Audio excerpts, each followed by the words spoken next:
So, Matt, we're going to start off with the game Dungeon Lords. Yeah, designed by that dude, Vlaada Chvátil. Artist is David Cochard, and published by Czech Games Edition. So, Dungeon Lords is a game that's been out for a while. You can watch reviews to get all the rules to the game. There is quite a bit of rules, so I'm just going to give you the idea. Basically, each player has a player board in which you're building your dungeon. You're going to dig through the dungeon and make different rooms and stuff in little tunnels. You have spots for all your little minions and things like that. And you're going to collect monsters because throughout the different parts, you play the game through 2 years, and throughout each year, you're like, there's party members of the good guys, up above the ground, and they're kind of waiting around. And at the certain times throughout the year, you're going to track those to your dungeon, depending on how mean you are or how nice you are. It goes through the whoever's the meanest gets basically the worst party member to come to you. Or worst as in the most powerful. Right, worst as in the most powerful. And so at the end of the year, you're going to fight those through like a small little combat system, and you have little monsters that you're going to buy in order to protect your domain or whatever. In the middle of the board, though, you have this like action board that has 8, I think, different actions on it. And everybody has these cards that represent like just an image of that action. So you're going to kind of program 3 cards in front of you. There are 2 cards that will be above that are locked out from you. So you look around the table and you realize like Eric's going to be going to this action. He can't go to these 2 actions, so I don't really have to compete with him, etc. You kind of deduce that in your head. And then everybody will flip them over. And then in player order, you're going to put your little dragon meeple things or whatever they are on these different actions. Each action has 3 spots that can be that you can go to there. So if you're playing like 4 players or whatever, it's possible that somebody could get locked out. And so you kind of have to plan on, I think that Matt and Eric are going to go to this space, but Matt's first player, so I really should just avoid this, but maybe they don't see that, kind of deal. But what's interesting is that each action gets better and better from the first player who goes there to the third player who goes there, except for 2 of the actions are reversed. So it's whoever goes there last is going to get the better. Well, not really last. It depends on if other players go there as well. Then if you're there, first, it's really good. Second, you have to pay money. Third, you know what I'm saying? So it's kind of like a reversed order. So you're going to be placing down 3 cards. Everybody flips them over. You do all those actions and such. 2 of your cards are going to slide up. 1 comes back to your hand, and then you're going to do it again. You do this 4 times, I think, throughout a year. You do 4 seasons. Mm-hmm. Yeah, you do 4 seasons, and then you're going to fight the guys, the party members of the good guys that came to your dungeon through a combat system, which is pretty cool. Essentially, there are some spells that might happen, but those only get casted basically if you got wizards coming to you because they have mana, and there's 4 rounds of combat. And so depending on, how much mana is coming at you, they might be able to cast the more powerful spells against you. So, you don't want wizards, but at the same time, you don't want thieves because there's traps in the game that you can set for them. And the thieves are they will have immunities to trap, or they'll reduce the damage quite a bit. The warriors have a lot of health and they go to the front of the party line. So you have to take care of them first. The healers come out and they're going to heal the damage off the party, the good guy party. So when they come out, there's some quick spells that might happen. Then your monster or your traps are going to go off. Then there's some slow spells. Then your monsters are going to fight. And there's a couple of little pieces more to the combat. But anyway, for the most part, that's what happens. You try to defend as much as you can without taking a huge loss because they'll destroy your rooms and you can never repair those, as far as I remember. Right. Yeah. And then you reset the board and stuff for a second year. Harder guys are going to come out, but you can also buy better monsters. And at the end of all that, you're going to get points for different things. You get negative points for having destroyed rooms and stuff. And you get points for having certain rooms or, different titles. And the titles are whoever has the most monsters, whoever has the most this or that, et cetera, et cetera. Mm-hmm. And basically whoever has the most points at the end is the winner. So we're going to start with Matt on this one. What you think about this one? The game, like most Vlaada games, they're very entertaining to listen to. Now that the rules explanation takes a while, mm-hmm. but as Eric did, he threw in a lot of the fluff, and it makes it fun, right? Like most of his games are. And the gameplay itself was fairly short. We're pretty confident if we played it again with 3 people, probably not even 2 hours. Probably won't take us to play. I think it took us 2 hours this time to play, so it'd be quicker, obviously. Right. I think it was like 2.5. Yeah. But I mean, still, that was way quicker than I thought it was. Yeah, gonna be. like I said, just based on rules explanation, it feels like it's going to take a long time, and it goes a lot quicker because it's only, I guess, 2 rounds through everything. The biggest thing I can say, it's very unforgiving. Yeah. Definitely. You need to plan ahead and plan ahead in every aspect. Keep up your bookkeeping. Yeah, Right. because you might miss something here, and before you know it, maybe your evil track is going up on you, and you didn't mean for it to, and now you're pulling all these bad guys, and you don't have the monsters to fight them off. So I mean, and the penalty things are hefty. Right. There was a round where I wasn't ready to pay for something, and So got you go nailed. 2 years, and each year you have to pay taxes. Once a year you have to pay taxes. Once a year you have to basically maintain your creatures, so you have to pay upkeep on them. If you can't pay your taxes, then you get fined like 3 It was points. 3. Yep, Yeah, 3 points for every dollar. You get a blood note, and Blood it's worth note. -3 points at the end. Yep. Yeah, and it's a hefty hit. Oh yeah, definitely.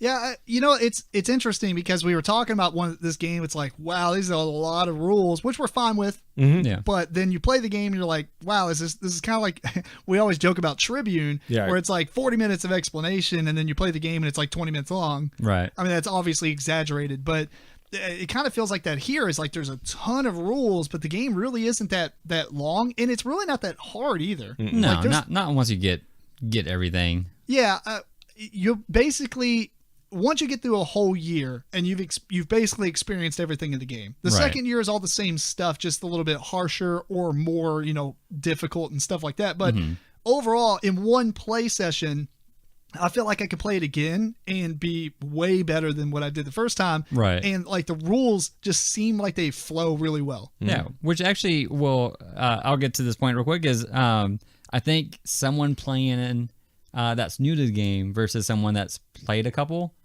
it's definitely gonna give preference to that person that has experience on this game. Definitely. It's definitely got a skill, handicap there or whatever. Right. Because newer players just don't know what to expect, whereas the players who've played it kind of know, all right, I'm going to need a ton of money because at some point I'm going to have to pay for all this stuff or whatever the case is. Oh, and the events can be brutal. Yeah, when the we events did happen. play the advanced, I guess, variants. It does recommend you playing without that third event Right. that comes in. But we went scared. Yeah, Never we tried. were scared. But you know what? The thing is, I like about this game the most was the action system.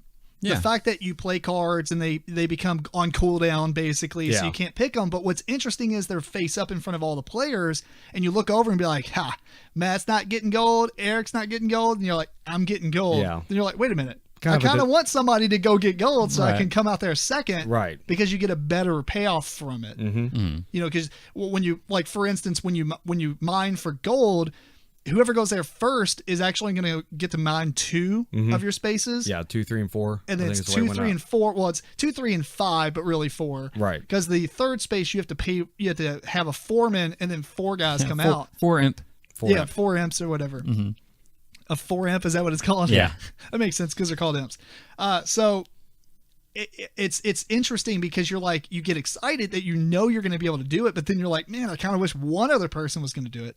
Now, I mean, what did you think about the? You kind of set up a dummy player for every player that's not in the game. So we set like the yellow player, you flip the board over their player board, and it randomly generates actions and stuff. And they go on the second spot on each action. Right. So they kind of have something in there to kind of clog up the board a little bit more. I Right. thought it was all right, but I mean, at the No. same time, I'd rather play with a 4th player. I'd definitely say it would be better at 4. Yeah. Because then you have more of that uncertainty. Like, okay, I can try to go and get gold, but if 3 other people get gold before I do, then you're locked out of that spot. Right. So Yeah. with playing with 3, you could always kind of tell, well, I could go here in a safe. I could go here in a safe. I could go here in a safe. So you kind of lose a little bit of that playing with less than 4. Yeah. What'd you think about the artwork? Oh, I like the artwork. I kind of felt like it seemed cluttered at first, but then as you're playing, it's not really that big of a deal. Right. Yeah, we didn't use all the spots because I had mine in like little plano boxes, but there's like spots for the imps and spots for the gold and spots for everything else. Yeah. Oh, that discard thing. Yeah. That's kind of like, this is pointless, but it does keep it neat. Or even on the board, there's spots for. Oh, that's true. Yeah. Yeah. Oh, the player board, you mean? The game board. Oh yeah, where the little guys come out and stuff. Yeah. Mm. Last thing I had was I like the combat a lot. Like the way that it's so simple, but it makes you think, and there's like a couple of different strategies you can take with it, and I thought it worked out really well. I like that the party members that come against you, like come at you, have all these different there's reasons to hate all of them. Right. And if you're really evil and you pull the paladin, he's really hard, and he's a fourth guy where normally you're only should have 3 guys in front of you. Mm-hmm. So, but I really like the combat. I think that combat was probably one of my favorite things about the game. Yeah. Other than the action selection system thing. Right. And then another thing on the action selection is it's a little bit different from some games where, well, you're just trying to get there. And like you said, sometimes you want to not be the first one to get to a certain action because depending on what you're going for, you want to get there second or third, and you get even a better action. And that's why when you put down your actions, the first one you would get back, but the second and third action, it gets slid up, and you can't use it the next round. Yeah, and it's cool. Like you said, you want it. Sometimes you gotta plan to be second, so you have to be like, man, I really hope Matt goes for that one thing because I don't want to have to pay a gold. Right. Maybe you can gamble it that way because you don't have a gold, but like the first action space on one of them might require you to spend a gold, but the second one just requires you to go up on the mean meter or whatever it was. Mm-hmm. Right. So pretty cool. I'm more impressed after playing it. Like I always thought about picking it up, and I'm glad that Eric obtained it somehow. Yeah. Well, I do like it a lot. I like it. I don't love it. I do wish that they had a little bit more components, such as the rooms and stuff, because you do go through all the rooms, you do go through all the creatures, so you do get to kind of see and experience all the game playing it through once. Not to say that you're going to always experience the same thing every time, because there are different events that might come out that changes things around. There wasn't that many though, were there? There one event per year that's going to be different. How many events are in the deck though? There was a decent amount, I guess. It wasn't a huge. But other than that, you're right. You see pretty much all the variations of the rooms just by playing it, or at least you see a lot of them, and you pretty much see almost every monster. I would assume You do. Yeah. Right. So. And you pretty much see all the bad guys too. But the only thing you don't see is like most of the traps. But I feel like I got a lot of the same traps, so there probably isn't that big of a variety. Right. Yeah. But there is an expansion. There's an expansion, and there's also I guess there's a little mini expansion that's actually already in the game. We haven't played with it yet, but it is items, I guess. And I don't know much about it because I haven't. You have to go to the website and download the rules. They probably should have just put the rules in the box. But in this case, they give you the components of it, but you have to go get the rules. Well, cool. Any final thoughts, Matt? No, it's imps. Imps. How is it totally different than Dungeon Pets? Oh yeah, we've talked about that. It's going to be quite different. Gotcha. Final thoughts, Eric? No, yeah, I liked it. Like I said, I didn't love it just yet. That might change with getting the expansion, but I thought it was all right. Yeah, I agree. I would like to play it a couple more times, and then maybe at least one more time, then throw in an expansion and see where it goes from there. Yeah. So, cool. That is Dungeon Lords